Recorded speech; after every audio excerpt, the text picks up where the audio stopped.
G'day guys, welcome to Battlecry Crafting.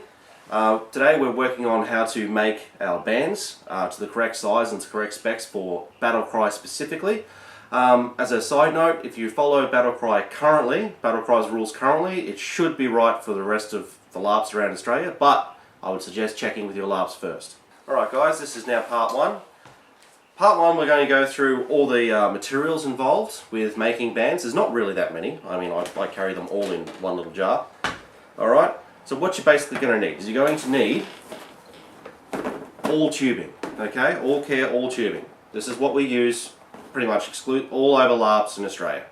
Alright, there are two varieties. There is the blue, which is the extra firm, I believe, and the firm is the green.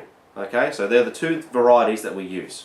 Alright, most gunners prefer to use the blue just because they're a little bit more robust and they've got a little bit more mass, which means that they fly a little straighter and generally hits are registered more readily with those. So that's the ones that most of us prefer.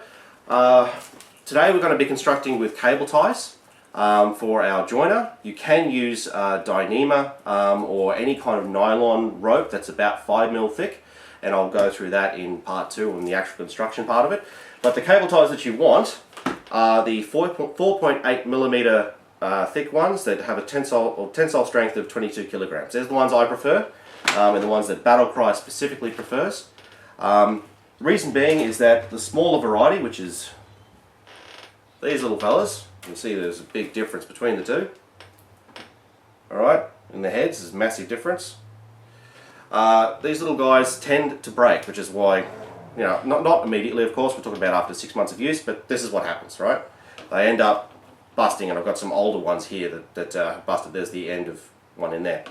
Alright, so that's the reason why we prefer to use these. I've got some bands that are 2 years old using these, okay, and these generally won't break, the band itself will break. Next, moving on, just a simple lighter. Any variety really doesn't matter, but I like the big ones. The nice gentle flames, really all you need. We want some WD-40 or any kind of lubricant, so silicone spray works really, really well as well. I prefer to use builder's line to cinch the ties together, okay, and we'll be using a constrictor knot. And lastly, of course, you need to cut things, so we want a pair of scissors, and you're most likely going to want some variety of tape. Okay, all of these things are going to be talked about as well in our guide document. So as you follow along here, this is obviously the video version of that. So as you follow along here, have the document there as well. It'll have some pictures that are probably going to be more close up than what I'm doing here, but it's probably best to have both at hand. Okay guys, so this is going to be the length of your band in relation to your gun. The way guns work is they're off tension, so like obviously bows are off poundage, band guns are off tension, okay? The correct way that Battlecry requires you to measure your bands, okay, is we want the whole loop, alright, fold it over once, no stretching, fold it over once. We go from the muzzle and we count 1, 2, 3, and 1 inch past the retention mechanism. Okay? The reason that we go 1 inch past is that it takes a little bit of the sting out. Other LARPs would say just do minimum 1/3. That's why we do the extra 1 inch. If you go larger than this, so let's say 2, 3 inches past, it seems to affect your performance. So the velocity is a lot less, of course. The band is quite a bit bigger, which means that you end up with wind resistance problems and all sorts of things. The band goes flying off. Bands will fly off anyway. That's the nature of bands, but it will be more greatly affected by the wind and will shoot in a direction that you do not want it to go. And a lot of the time it'll hit too soft, which means obviously people don't register that you've hit them, all that sort of thing, okay? So absolutely clear, this is the absolute rule in Battlecry, is 1/3 of 1 inch past the retention mechanism. Anything under that will be, at the desk, will be, we won't take it on field. Okay, it hits far too hard. Okay, if you're bigger than that, well, that's your choice, and that's perfectly fine, but the bare minimum is 1/3 and 1 inch past the retention mechanism. Alright, so now that we know the length that we require for our guns, and this goes the same for pistols, blunderbuss, rifles, everything. It's all 1/3 and 1 inch past the retention mechanism. We need to obviously figure out how to do that out of this, because it just keeps on going. Okay, it doesn't come in rings or lengths that we want. Okay, so effectively you're going to have to guess at first. Alright, just loop it around. Alright, and go, okay, I think it's going to be this. 1, 2, see that? That's 3 inches past, that's way too big. Alright, so we'll cinch it up a bit. Again, we'll try again. 1, 2, there we go. Okay, that's pretty much perfect. Alright, so what I would suggest you do, alright, is line the cut end with your band material and snip it off there. Okay, what you'll end up with, I've already got 50 bands, so I don't want to cut too many more. What you'll end up with, okay, is a length like this. Alright, later, once you've made all your bands or whatever and you've been playing them for a while, you will end up, occasionally you'll end up with old bands, or I would suggest keeping one cutout, so do your amount plus 1 as your actual length that you require for your gun for the future, because you will end up making more. It's not just make these and they're done forever, because what happens after extensive play, right? Like these bands here, these older ones here are like 2 years old, 3 years old, okay? Is that, and you should be doing this anyway for maintenance of your bands, is they end up with tears, alright? And those tears after a while can very easily,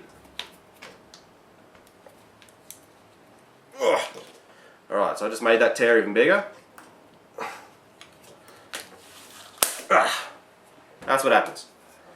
Alright, now that took a little bit of effort, but the point is that eventually, especially with the tension involved with loading your rifle or pistol or whatever, a little tiny hole can be catastrophic.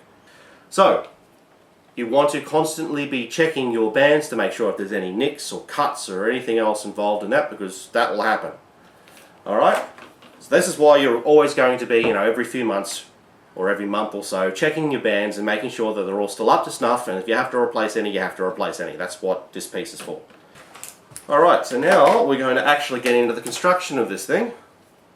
Okay? For this, I prefer cable ties. You can use, as I said before, you can use Dyneema or some sort of nylon cord that's no less than, I would go no less than 5mm thick. With that particular thing, what you would want to end up with, I don't have it with me at the time, is you want to end up with a piece of nylon rope that's about 30mm long, 3 centimeters, no less than 25 or an inch, with 2 knots tied on each end, and you want to melt those 2 knots, and you'll end up making what we're going to make out of cable ties. Okay, I prefer cable ties. They're just nice, quick and easily accessible. They last pretty much forever if they're treated right. Okay, and these particular ones, the 22 kilogram 4.8 version, it's going to be a very hard task to actually break these. Alright, so what you do is you thread both ends into each other, okay? So you achieve the length that you want. Now I would suggest not going any less than 25mm. I like to sort of be around the 30, so we're talking about old system 1 inch. Okay, so this is what we want. Okay, we fold the 2 tabs over it a little bit just to cinch it in. Okay, we cut the excess off. 1, 2. All right. This is not the end of this little thing. Okay, there is another step that needs to be done. Otherwise, you're going to end up with internal cuts inside your band. Okay. What needs to happen, and this also secures the lock as well, so it does not ever come undone. Alright, is we want to melt the tab just with a lighter. Doesn't need to be a harsh flame, just a nice little one here. Melt the little tab into the well here. Okay, just keep going. You'll see it sort of bubble away. Alright, keep it away from your face. Because we are talking about plastic here. There is going to be not really enough to worry about, but just keep it away from your face for fume's sake. See, like that. Use the end of the lighter and just flatten it off. Okay. And what you'll end up with is a nice melted internal. Okay, that's not coming undone ever. Obviously do that to the other end. Alright, so just bear with me. Alright, there's our piece. Alright, so you should have something like that. Now we have our lubricant, WD, doesn't matter, whatever it is. Okay, I grab both ends. Alright, I'll give it one squirt down there, one squirt down there, so down both tubes. The reason why we use the WD is because it goes in a lot easier. Look at that, slips straight in. Without that, believe me, you're not going to get it in. It's very, very difficult. I've had people who have said, man, I made my own bands, but it was really difficult. I go, why? What happened? Oh, I couldn't get the joiner into the ends. I'm like, did you use WD? No. Alright, so we use WD, alright, and it's a piece of cake. Now, both ends, okay, this is referred to your guide that you should have with you. Both rubber ends should be meeting. They should be close together, and they shouldn't ever, like, in other words, we don't want that, okay? We don't want that tied off like that. That's not great, okay? I'll explain that later in the video. Alright, we want it nice and together like that. Next point. I prefer to use builder's line to cinch this. You can use Dyneema again, like 1mm Dyneema or something like that. Okay, builder's line is very cheap. Like, you get 1 billion meters of this stuff for like $10 at Bunnings, or any hardware store for that matter.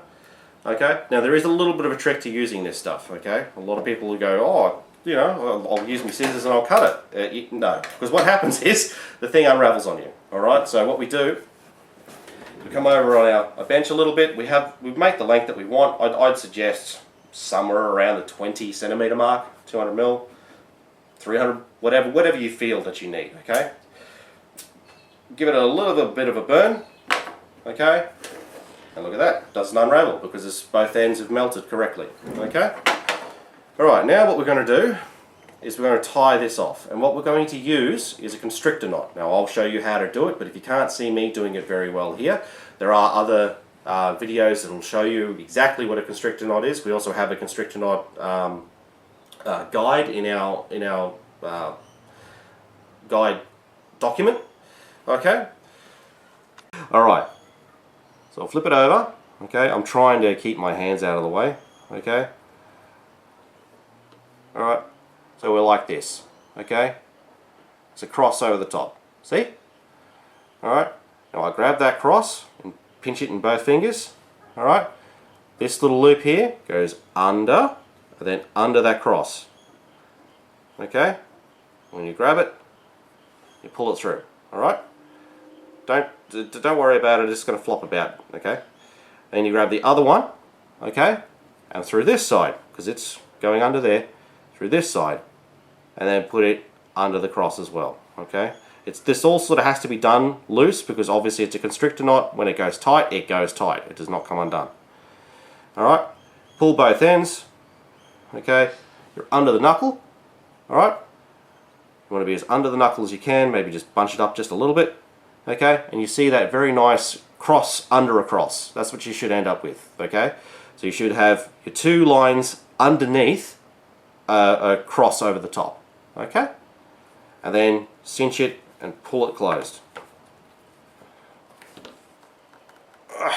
Alright, and again we want both rubbers meeting in the middle. Okay, we'll just quickly cut this off. So again, we go through this again, cut that off that end, cut that off that end. Okay, go grab our lighter, and again, the little tabs that we got, we don't want to be putting the flame per se on the rubber. We want to just be licking the builder's line. Believe me, it'll melt in on itself perfectly fine. You don't need to hit the rubber. Okay. All right. When you've done this, okay, to know if you've done it right, stretch it and pull it as hard as you possibly can. Okay. Obviously, if it explodes in your face, you did it wrong. Alright, but you can see now, the way I've tied that and cinched that, okay, my join, the two rubbers here, did not come apart in any way, shape or form, did they? Very, very slightly, okay, from the flex. That's what you want.